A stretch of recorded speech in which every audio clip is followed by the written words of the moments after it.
Hello दोस्तों, कैसे हो। आज हम जो करने जा रहे हैं क्लास 10th का NIOS का 11 चैप्टर जो है आपका व्यवसाय अध्ययन का बिजनेस स्टडी का चैप्टर नंबर 11 दिख रहा होगा, वार्य सूत्रीकरण।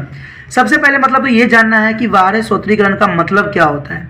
आप लोग इतना शुद्ध हिंदी देख के कंफ्यूज हो जाओगे कि भाई वार्य सूत्रीकरण का क्या मतलब है और क्या अर्थ होती है, ठीक है। और आप कुछ कन्फ्यूज हो जाओगे और कहोगे बात बहुत टफ है, लेकिन दोस्तों थोड़ा अगर समझोगे ना तो अपने आप आ जाएगा, ठीक है।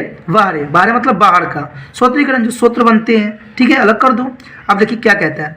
बाहर सूत्रीकरण एक ऐसा कार्य प्रकार का अथवा प्रक्रिया है जिसका निष्पादन आपकी कंपनी के कर्मचारी द्वारा किया जा सकता है था, परंतु इसके बजाय इसका अनुबंध ठेका पर एक विशेष अवधि के लिए किसी अन्य पक्ष या संस्था को दे दी जाती है। मान लो कि आप कोई कंपनी खोल रखे हो और आपको एक बहुत बड़ा प्रोजेक्ट मिला है, ठीक है, लेकिन आपसे वो प्रोजेक्ट कंप्लीट नहीं हो रहा है, तो आप क्या करोगे, दूसरे संस्था को, दूसरे को, क्योंकि आपके कर्मचारी ने कंप्लीट नहीं किया तो आप क्या करोगे, दूसरे कंपनियों को ठेका पे उसको दे दोगे।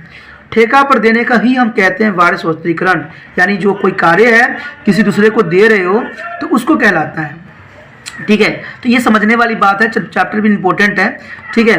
पर जाने के किसी अस्थायी कर्मचारी कार्य करना बस वगैरह नहीं है, ठीक है। ये नहीं कि कोई कर्मचारी अवकाश ले लिया और चला गया है तो वो वार्य सूत्रीकरण कहलाएगा, ऐसा कुछ भी नहीं है। इसका मतलब सिर्फ एक ही होता है कि दूसरे कंपनियों को आपको ठेका दे देते हो, उससे काम करवाते हो और अपना काम निकाल लेते हो। इसके अलावा अन्य पक्ष द्वारा निष्पादित किए जाने वाले कार्य कार्यस्थल अथवा कार्यस्थल से परे निष्पादित किया जा सकता है। वार्य सूत्रीकरण का सर्वव्यापी प्रतिमान जो आजकल कर्मचारियों में है के अनुसार वार्य सूत्रीकरण का अर्थ जो मेन होती है वो होती है कार्य को विदेशी फॉर्म जैसे चीन से कराना। जैसे अपनी चीज़ें आपको पता है जो बैटरी वैटरी होती है हम चीनों से मंगवाते हैं, तो यही उसका वार्य सूत्रीकरण कहलाता है, ठीक है। सामान्यतः अपतल कहा जाता है। इसका उदाहरण है टेलीफोन, कॉल सेंटर, तकनीकी सहयोग तथा कंप्यूटर कार्यक्रमन। आपने कभी कॉल सेंटर में गए होकर देखे होंगे कि कॉल सेंटर रिलायंस की होती है लेकिन उसमें एयरटेल, वोडाफोन ये सब चल रहा होता है। तो ये होता है कि अगर एक कंपनी ने कम्युनिकेशन खोल रखा है तो उसमें कई तरह की कंपनियां जो है अपनी टेली प्रोग्राम चला रही होती है या टेली प्रोग्राम करने के लिए कहते हैं। तो उसी तरह से जो है उसमें जो व्यक्ति काम कर रहे होते हैं उनको बताया जाता है।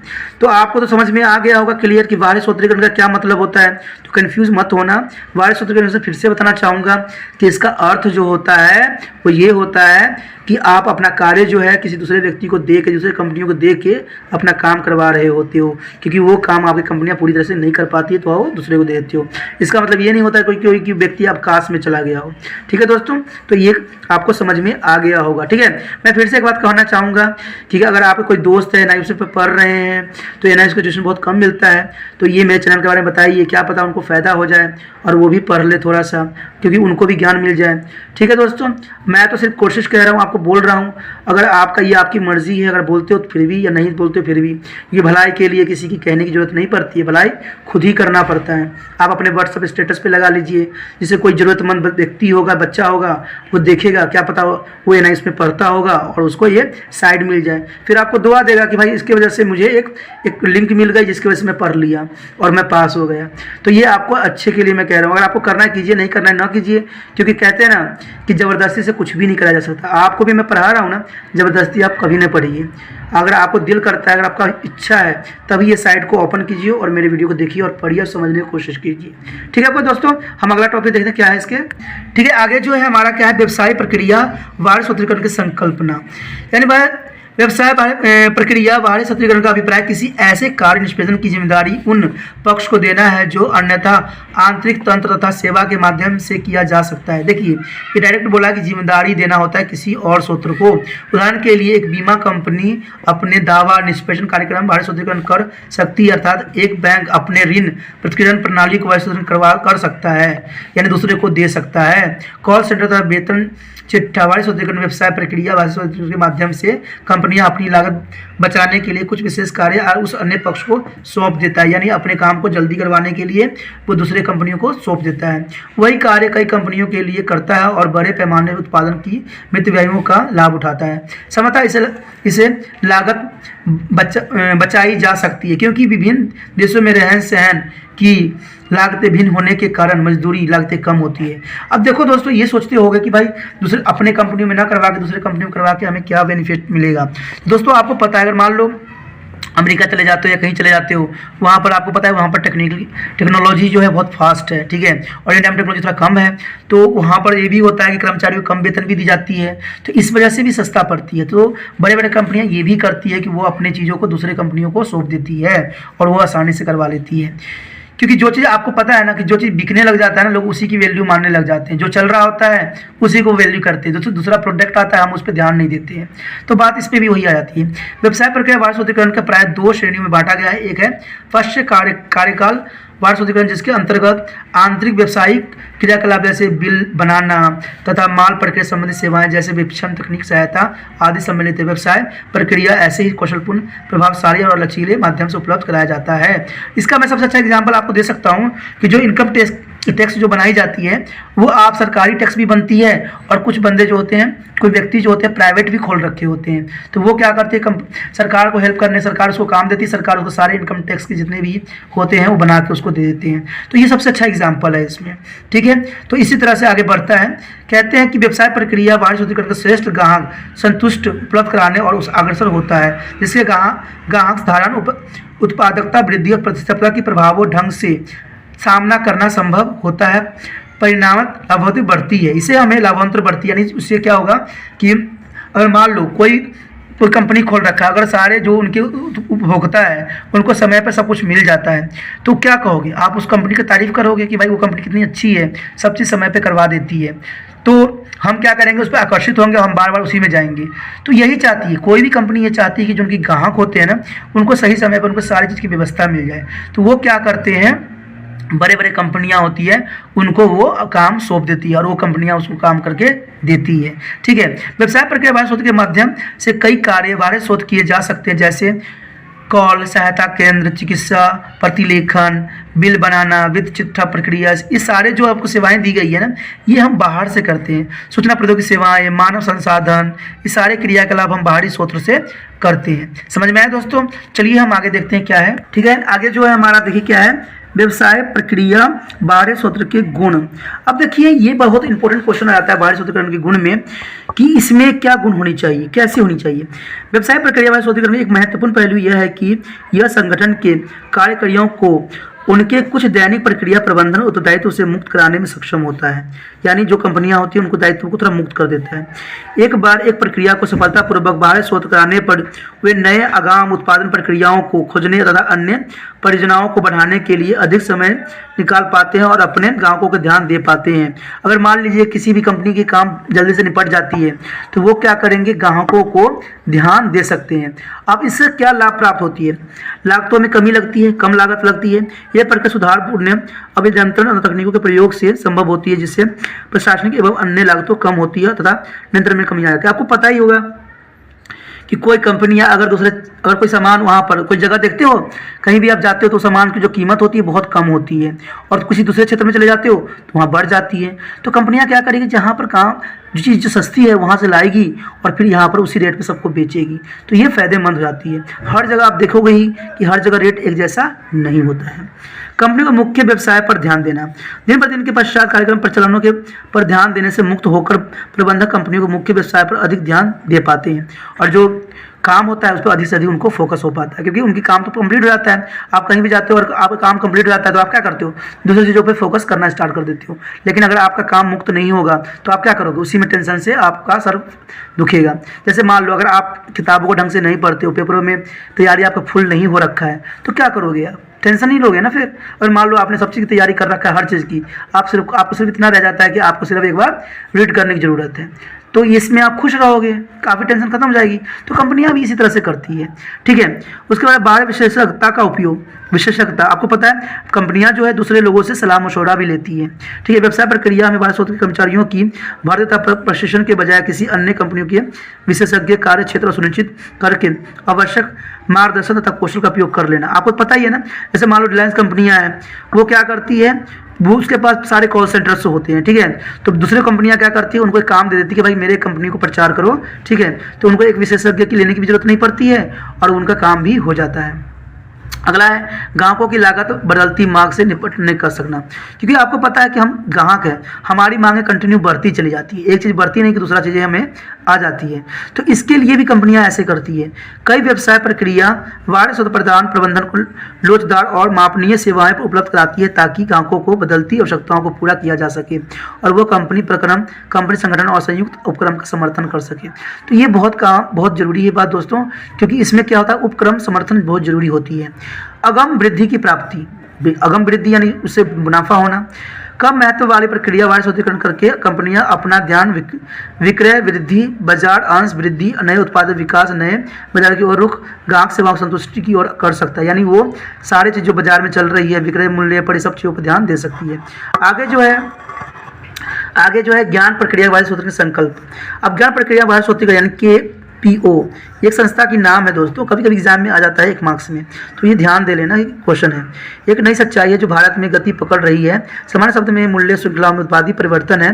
पुरानी BPO कंपनियां जो मूल्य समर्थन और ग्राहक देखभाल समर्थन सेवा प्रदान करती थी रही है, इस मूल्य श्रृंखलाओं के ऊपर और उठ रही है। परंपरागत BPO जहां प्रक्रिया विशेषज्ञता पर जोर देती है, वहीं KPO ज्ञान विशेषता पर जोर दिया जा सकता है। तो KPO का काम ही यही होता है कि वो विशेषज्ञता पर ध्यान देते हैं, सामानों क्वालिटी पर ध्यान देते हैं, जिससे कि ग्राहकों को फायदा हो सके। ठीक है। ये कहता है कि यह दबाव किया जाता है कि KPO व्यवसाय प्रक्रिया व सुदृढ़ीकरण से एकदम आगे है। ज्ञान प्रक्रिया क्षेत्र के अनुकूल लाभों तथा भविष्य की कार्य क्षेत्र के कारण BPO उद्योग भी ज्ञान प्रक्रिया बाहरी सूत्रीकरण का रूप ले रहा है, परंतु इसे B के स्थान पर K को रूप में नहीं मानना चाहिए। वास्तव में ज्ञान प्रक्रिया को इस प्रकार परिभाषित किया जा सकता है। देखिए अब क्या है इसका, एक कंपनी जो है BPO, उसको कैसे परिभाषित किया गया है। यह अतिरिक्त मूल्य प्रक्रिया श्रृंखला है जिससे उन उद्देश्यों की प्राप्ति संभव होती है जो संबंधित क्रियाओं में संलग्न व्यक्तियों की उच्च कुशलता, विशिष्ट ज्ञान व अनुभव पर निर्भर करता है। जब इस प्रक्रिया का वास्तविकरण किया जाता है तो एक नई व्यावसायिक क्रिया का जन्म होता है जो सामान्य ज्ञान प्रक्रिया विश्लेषण कहलाता है। ये बहुत इंपॉर्टेंट है, ठीक है, इसको आप नोट कर लीजिएगा, चाहे स्क्रीनशॉट ले लीजिएगा। KPO मूल्यांकन का निष्पेषण, अनुसंधान, पेटेंट फाइटिंग्स, कानूनी और बीमा आदि सेवाओं में संलग्न होता है। KPO के सामान्य इस प्रकार का व्याख्या की जा सकती है कि ज्ञान केंद्रीय व्यवसाय प्रक्रिया का अपतट जिसके लिए अपशिष्ट ज्ञान क्षेत्र में रुचि रखने वाले विशेषज्ञता की आवश्यकता होती है, यानी जो विशेषज्ञ जो इन चीज़ों में काफ़ी रुचि लेते हैं उन पे ध्यान दिया जाता है। ठीक है, तो आगे यही कहा गया है कि ज्ञान प्रक्रिया बाहरी सूत्रीकरण का मूल्यांकनात्मक रूप से उच्च स्तर के कार्य को किसी बाहरी संगठन अथवा संगठन के भीतर ही एक विभिन्न समूह या संबंध किसी भौगोलिक स्थिति वाले स्थान पर स्थित है को पैमाना सौंपना है। यानी कोई भी क्षेत्र होता है जहाँ पर वो इन चीज़ों को सौंप दिया जाता है। मान लो कि अगर KPO कंपनियां ही हैं, अगर वो उनके पास अच्छे डिग्री वाले प्रमाण पत्र वाले व्यक्ति हैं तो वो कंपनियां क्या करती हैं, उनको दे देते हैं और उनको आगे बढ़ाते हैं। ठीक है, अब हम क्या करेंगे, इसके कुछ लाभ, क्योंकि आपको पता है कि अगर मैं सारे स्टोरी बताता रहूँगा तो आपको थोड़ा टाइम भी लग जाएगा और आप बोर भी हो जाओगे। तो दोस्तों इसमें जो मेन होती है ना थीम, और जो मेन कहना चाहता है, मैं उसी चीज़ को आपको हाईलाइट करने की कोशिश करता हूँ, क्योंकि इससे आपको फ़ायदा हो। अगर आप चैप्टर की जो मेन मॉडल है उसको अगर समझ लेते हो ना, तो ये लिखना कोई बड़ी बात नहीं है, चाहे आप इंग्लिश मीडियम में हो चाहे हिंदी मीडियम में हो, आपको सिर्फ करने की ज़रूरत है। ठीक है, अब देखिए क्या है, ज्ञान प्रक्रिया बाहरी सूत्रीकरण के लाभ, पुण्य अभिनंदन लाभों में वृद्धि। आप देखिए कोई कंपनियां किसी को सेवा देगी तो क्यों देगी भाई, लाभ होगा तब ना। तो यही बात इसमें भी कह रहा है कि पुण्य अभिनंदन का उद्देश्य निष्पादन के महत्वपूर्ण मापकों जैसे लागत, सेवा, किस्म, गति की अधिकतम सुधार करना है। कोई कंपनियां यही चाहती है कि जो उसके सामान बन रहे हैं उसमें काफ़ी से काफ़ी सुधार हो और उसमें टेक्नोलॉजी का अच्छे से उपयोग किया जा सके। परंतु कार्य कुशलता में वृद्धि, आवश्यकता तथा मूल्य व्यवसाय के निवेशन की आवश्यकता के बीच प्रतिकूल है। जैसे जैसे कम महत्व वाले प्रक्रिया क्रियाकलापों को निरंतर पीछे की सीट पर रखा जाता है, वैसे वैसे कार्य प्रणाली कम उत्पादक तथा कम कार्यकुशलता होती जाती है। तो यही बात यहाँ बताने की कोशिश कर रहा है। ठीक है, इसलिए कम महत्व वाले क्रियाओं को प्रदान को स्रोत करके संगठित बाहरी सूत्रीकरण के लाभ के रूप में अभिनियंत्रण को लाभ प्राप्त कर सकता है। कंपनियां जो इसमें लाभ यही होती है, कंपनियां हर कोई अपना लाभ कमाने के पक्ष में होती है, तो वो इसीलिए ऐसा करती है। अब अगला क्या है, उच्च श्रेणी के सामर्थ्य तक पहुंचना। अच्छे और सक्षम प्रदाता तकनीकी मानव शक्ति और कार्य प्रणाली में अत्यधिक निवेश करते हैं। वो एक जैसी चुनौतियों का सामना करने वाले कई सेवार्थियों के साथ कार्य को विशेषज्ञता प्राप्त करते हैं। विशिष्टीकरण एक विशेषज्ञता का संयोजन ग्राहकों को प्रतिस्पर्धात्मक लाभ सुनिश्चित करता है तथा तकनीकी कार्य क्रय एवं प्रशिक्षण लागतों से बचाता है। अगर मान लीजिए अगर किसी कंपनी में बंदा पहले से प्रशिक्षित है इन चीज़ों के लिए, तो उसको काम कराना आसान होगा और वो कम भी पैसा लेगा। लेकिन अगर आप पुण्य फिर से करवाना चाहते हैं और हर चीज़ स्टार्टिंग से करना चाहते हैं, तो आपको बहुत ही नुकसान उठाना पड़ सकता है। ठीक है, आगे है रोकर प्रविष्टित, यानी 1200 में प्रायः संपत्ति का हस्तांतरण ग्राहकों से प्रदाता के होता है। चालू प्रचलनों में उपयोग होने वाले मूल्यवान उपकरण, वाहन, सुविधाएं, लाइसेंस, सेवाएं प्रदान करने बेच दिए जाते हैं। तो इसमें यही होता है कि जो चीज़ आपके पास होता है वो सबको आप किराए पे या बेच देते हैं। सेवा प्रदाता इन संपत्ति का उपयोग सेवार्थियों को सेवा वापस देने में करता है। संपत्ति की बिक्री से ग्राहकों के महत्वपूर्ण कोरल भुगतान जो संपत्ति के मूल्य पर निर्भर है प्राप्त होता है। इन संपत्तियों के प्रायः पुस्तकीय मूल्य पर बेचा जाता है। सामान्यतः पुस्तकीय मूल्य बाजार मूल्य से अधिक होता है। मान लीजिए कि कोई पुस्तक है, पुस्तक में जहाँ से आप थोक में लाते हो तो वहाँ पर कीमत जो होती है बहुत कम होती है, लेकिन जो आप तक पहुँचता है वो उसकी कीमत धीरे धीरे बढ़ जाती है। तो कारण तो यही होता है ना कि उसको लाने ले जाने वाहन सूचक सब चीज़ों में लग जाता है, जिसकी वजह से इसकी मूल्य अधिक हो जाता है। आगे है संसाधनों के अनुकूल उपयोग। ठीक है, प्रत्येक संगठन के पास सीमित संसाधन उपलब्ध होते हैं। तो आपको पता है कि हमारे देश में संसाधन जो बहुत कम है। एक संगठन के अवसर देता है कि वह अपने संसाधनों, अधिकांश मानवीय संसाधनों, कम महत्व वाली क्रियाओं में उन क्रियाओं को पुनर्निर्देशित करे जिससे ग्राहकों की मूल्य आवश्यकताओं को पूरा किया जा सके। देखिए, कोई भी कंपनी का सिर्फ एक ही उद्देश्य होता है कि जो उनके ग्राहक हैं वो दुखी न हो। ठीक है, फिर भी जो होते हैं लोग घटिया माल का सामान बनाते हैं, लेकिन कोई भी कंपनी का सिर्फ यही उद्देश्य होता है कि ग्राहकों की मुख्य आवश्यकताओं को पूरा किया जा सके। संगठन इन मानवीय संपत्ति को पुनर्निर्देशित कर सकते हैं या कर्मचारियों को उन स्थानों पर तैनात कर सकते हैं जहां अधिक मूल्य वृद्धि प्रक्रियाओं में संपत्ति की संपन्न की जाती है। जिन लोगों की ऊर्जा अभी तक आंतरिक क्रियाओं पर केंद्रित है, अब वह बाहरी क्रिया और बाहरी ग्राहकों पर केंद्रित किया जा सकता है। यानी कोई भी कंपनियां जो होती है लाभांश कमाने के पक्ष में रहती है और वो आगे लाभांश के लिए करती है। उसके बाद एक कठिन समस्याओं का समाधान। वार्षिक सूत्र निश्चित रूप से उन कठिन क्रियाओं के प्रबंधन की समस्या को हल कर विकल्प है जिसके लिए मुख्य तकनीकी कुशलता की आवश्यकता होती है।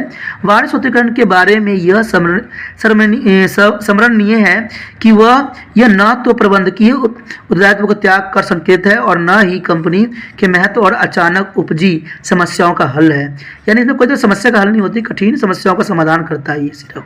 ठीक है दोस्तों, अगर आपको लग रहा होगा कि बड़े बड़े यहाँ पर दिए हैं वर्ड, तो जो मैं समझाने की कोशिश कर रहा हूँ आप मेन वर्ड लिख लीजिए और अपनी तरफ से इसमें लिखने की कोशिश कीजिए, क्योंकि आपको सिर्फ समझने की ज़रूरत है। ठीक है, आप रटोगे तो कुछ भी याद नहीं होगा, सिर्फ मेन बातों का आप ध्यान रखो और जो ये दिया हुआ है ब्लू लाइन में, और बाकी जो इनमें बातें दी हुई मैं जो बताने की कोशिश कर रहा हूँ उसको समझने की कोशिश कीजिए और उसमें से जो निष्कर्ष होगा वो निकाल के अपने शॉर्ट फॉर्म में बनाइए, तभी आपको एग्जाम को कर सकती हो। अब उसके बाद है मुख्य व्यवसाय पर ध्यान। अब देखिए, वार्षिक सूत्र कंपनी को अवसर देता है कि वह कम महत्व वाले प्रचलित क्रियाकलाप को किसी बाहरी विशेषज्ञ से कराए और उसको समझने की कोशिश करे। अपना ध्यान मुख्य व्यवसाय पर लगाए। इन कम महत्व वाले क्षेत्रों पर ऊर्जा खर्च करने की बजाय एक कंपनी अपने संसाधनों के ग्राहकों की आवश्यकताओं को पूर्ण करने में लगा सकती है। तो कर्मचारी यही करती है कि भाई अपने कर्मचारी को देखने से अच्छा है कि जो उसकी ऊर्जा खर्च है वो जो है ग्राहकों को सही व्यवस्था देने में लगा दे। तो ये सबसे इम्पोर्टेंट होती है, तभी वार्षिक सूत्रीकरण जो होती है इसका उपयोग किया जाता है। वित्तीय साधनों का सर्वोत्तम उपयोग, जो वित्तीय साधन होती है उसका उपयोग करते हैं, इसमें बहुत इंपॉर्टेंट बात है ये। पूंजी निधि हेतु अधिकांश संगठनों के बीच अधिक प्रतिस्पर्धा है। वरिष्ठ प्रबंधन सदैव इन चिंता में रहता है कि पूंजी निधि को कहाँ निवेश करने का निर्णय लिया जाए। आपको पता है, आप लोग भी ये टेंशन में रहते हो कि भाई हम पैसे को कहाँ निवेश करें, ठीक है। तो कम महत्व वाले पूंजी निवेशों को औपचारिक का निरूपण करना काफ़ी कठिन होता है। जब उसी धनराशि को के लिए वस्तु अथवा सेवाओं के उत्पादन के बारे में निर्णय लेना है हो, तो इन संदर्भ में कम महत्व वाले क्रियाकलापों में पूंजी निवेश की आवश्यकताओं को वार्षिक सूत्रीकरण कम कर सकता है। यानी जो वार्षिक सूत्रीकरण है वो कम कर सकता है, क्योंकि आपकी जो टेंशन थी, जो समस्याएं थी, आपने क्या किया, दूसरे कंपनी को दे दिया, जिसकी वजह से आपकी जो टेंशन थी वो कम गई। तो यही वित्तीय साधनों के उपयोगिता। तो ये वित्तीय साधन जो है इसको उपयोग करना भी आना चाहिए। अगला जो हमारा टॉपिक है वो क्या है? अगला टॉपिक है आपका लागत में कमी।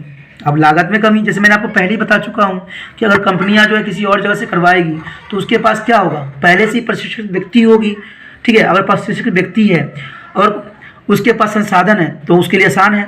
मान लीजिए कोई कंपनियां हैं, उसके पास कंप्यूटर है, उसके पास व्यक्ति है, उसके पास सब कुछ है, तो वो आसानी से ये कार्य को सफलतापूर्वक कर सकता है। तो लागत में कमी हो जाएगी। अब लागत में कमी होगी तो कंपनी को फ़ायदा होगा, और कंपनी को फ़ायदा होगा तो कंपनियां क्या करेगी, जो ग्राहकों के लिए जो है चीज़ें वो सस्ती करने की कोशिश करेगी। तो यही है, जो कंपनियां स्वयं ही सब कुछ करने का प्रयास करते हुए सामान्यतः अनुसंधान, विकास और विपणन की तैनाती पर अधिक खर्च कर देती है। मैंने पहले ही बताया कि अगर आप खुद करने की कोशिश करोगे तो आपको बहुत पैसे खर्च करने पड़ जाएंगे, ठीक है। तो इसमें सारे कुछ आपको खुद ही लेने पड़ जाएंगे, और इन सब के बोझ अंततः गाँव पर भी पड़ेगा। आपको एक पता ही होगा एक बात, कि अगर कोई सामान बनती है, कंपनियों को जितनी लागत लगती है, कंपनियां सारे सामान को क्या करती है, जितने भी लागत लगती है सारे के सारे जो है उन सामानों के कीमतों पर निर्धारित कर देती है। तो कंपनियां कोई अपने जेब से नहीं दे रही होती है, वो आपका ही पैसा इस्तेमाल करेगी इन चीज़ों के लिए। अगर वो दूसरे चीज़ों को दे देगी, ठीक है, वार्षिक सूत्रीकरण का उपयोग करेगी, तो इससे ये फायदा होगा कि कंपनियां उसमें कम पैसा लगेगा, कम उसके निवेश होगी, तो वो जितना उसको आवश्यकता होगी उतना ही पैसा वो इस्तेमाल करेगा। अदरवाइज आप पे बोझ जो है ग्राहक पे कम पड़ेगा। तो एक कंपनी वार्षिक सूत्र से अपनी लागतें कम कर सकती है, क्योंकि बाहरी सेवा प्रदाता को उपलब्ध कम लागत चटता है, बड़े पैमानों पर वृद्धि आती है। आपको पता है कि जो बड़ी बड़ी कंपनियां होती है छोटे छोटे सामान नहीं बनाती है, वो बड़े बड़े बनाते हैं और अधिक अमाउंट में बनाती है। तो इससे यही होता है कि अधिक अमाउंट में बनाने से सामान क्या होता है कि उनको जो होती है लागत बहुत कम लगती है, ठीक है। अगर एक से देखिए, अगर आप एक चीज़ को बनाओगे फिर भी आपको उतना ही मशीन लगाना पड़ेगा, अगर बहुत सामान बनाओगे फिर भी वही मशीन लगाने की जरूरत पड़ेगा, ठीक है। अगर मान लो एक सब्जी अगर आप थोड़ी अमाउंट में बनाते हो, 100 ग्राम बनाते हो, चाहे वो 1 किलो बनाते हो, भाई सिलेंडर सब कुछ वही लगेगा, सिर्फ जल्दी पक जरूर जाएगा, ठीक है। तो ये सब चीज़ें बहुत ज़रूरी होती है। अगर अधिक अमाउंट में बनाते हो तो सबके लिए हो जाएगा, ठीक है। तो यही बात यहाँ बताने की कोशिश कर रहा है कि इसमें लागत कम लगेगी तो आपको जो है पैसा घट जाएगा, आपका उसको कीमत कम पड़ेगी। आप उसमें क्या है, दूसरी बात यह है कि न्यूनतम जोखिम। अब देखिए, आप किसी विशेषज्ञ को काम दीजिएगा, वो पहले से इसमें प्रशिक्षित होंगे और उनको अच्छे से काम करना आता होगा, तो जोखिम भी कम होगा। अगर आप अपने व्यक्ति को करवाना चाहते हो जो आपको अभी तक सीखे भी नहीं है और वो काम करते हैं, तो जोखिम भी अधिक होगा, सामान खराब भी अधिक होगा, तो आपको उस पर नुकसान भी होगा। जब नुकसान होगा तो सारे पैसे जो होंगे, जो नुकसान हुआ है, वो भी आप निकालोगे, और निकालोगे कहाँ से? सामान के कीमत में वृद्धि करके। मैं एक बात हमेशा कहता रहता हूँ कि सामान जो होता है फ्री में नहीं बनती है, इसके लिए जो होती है आपसे ही पैसा लिया जाता है। तो इसे न्यूनतम जोखिम जो कंपनियां कम करती है। कंपनियां का मेन जो पर्पस होता है कि लोगों को कम पैसों पे अच्छा सुविधा उपलब्ध कराना और अच्छे सामान उपलब्ध कराना, क्योंकि सामान बेचना एक दिन को काम तो नहीं होती है ना, हमेशा वो लोग चलते हैं कि उनका ज़िंदगी चलता रहे, कंपनियां चलती रही। अगर क्वालिटी ख़राब बनाएगा तो जनरल सी बात है कि आप उसको एक्सेप्ट नहीं करोगे। तो यही बात इसमें बताने की कोशिश किया है कि संगठनों द्वारा किए गए निवेशों के साथ काफ़ी बड़े जोखिम भी जुड़े रहते हैं। बाजार प्रतियोगिता, वित्तीय स्थिति, सरकारी नियम तथा प्रौद्योगिक लागत बदलते रहते हैं। इन परिवर्तनों के साथ कार्य करते रहना काफ़ी जोखिमपूर्ण होती है, विशेषकर उनके साथ जिनमें अगले उत्पादन के लिए महत्वपूर्ण निवेश की आवश्यकता हो। हालांकि वार्षिक सूत्रीकरण के प्रदाता एक नहीं बल्कि अनेकों सेवार्थियों के लिए निवेश करते हैं, जिसके वजह से बटे हुए निवेश को जोखिम भी कम दिखराती है, यानी इनके जोखिम कम हो जाता है। आप वार्षिक सूत्रीकरण से काम करवाते हो तो जोखिम भी कम हो जाएगा। ठीक है दोस्तों, ये लाभ है और काफ़ी इंपॉर्टेंट है। जो मैंने चैप्टर कराया है, इसके कराए हैं, उस पर थोड़ा ध्यान देना, और मेन जो है आप इन बातों पर ध्यान देना जो इसके मेन पॉइंट होते हैं। बाकी पॉइंट आप खुद भी लिख सकते हो, पर ध्यान रखना, ठीक है। लेकिन याद रखना कि एग्जाम आने वाला है और उसको ट्रैक करना है। ठीक है दोस्तों, मैं एक बार फिर से कहूँगा, अगर आपके कोई दोस्त है जो पढ़ना चाहते हैं, ठीक है, और उनके पास नहीं है पैसे, तो वो इस चैनल का भी इस्तेमाल कर सकते हैं, ठीक है। अब ये कहिएगा भी रिचार्ज क्या है, आजकल हर के मोबाइल में रिचार्ज होता ही होता है, ठीक है। तो आप अपने मोबाइल के व्हाट्सअप स्टेटस पे लगा लीजिए, क्योंकि आप नहीं भी जानते होगे ना, कोई बच्चा एनआईयूएस से पढ़ रहा है, अगर व्हाट्सअप स्टेटस पे लगाओगे तो डायरेक्ट क्या होगा, उनको मिलेगा और वो भी इसका फ़ायदा उठा सकते हैं, और क्या पता उनको वो भी पास भी हो जाए, क्योंकि हर एक बच्चे का यही होप होता है कि वो पास हो जाए। तो मैं एक बार फिर से कहूँगा कि अपने व्हाट्सअप स्टेटस पे लगाएं, और इससे दूसरे बच्चों को मिलेगा और वो बच्चे अपना पढ़ लेंगे, क्योंकि आप में भी कम से कम 100 कॉन्टैक्ट तो होता ही होता होगा। अगर स्टेटस पे लगा लीजिएगा तो हर कोई व्यक्ति देखेगा, स्टेटस पे लगा लेने से आपका कुछ भी नहीं जाएगा, किसी का फ़ायदा हो जाएगा, ठीक है। बाकी चलो मैं अगला टॉपिक में मिलूंगा, ओके बाय।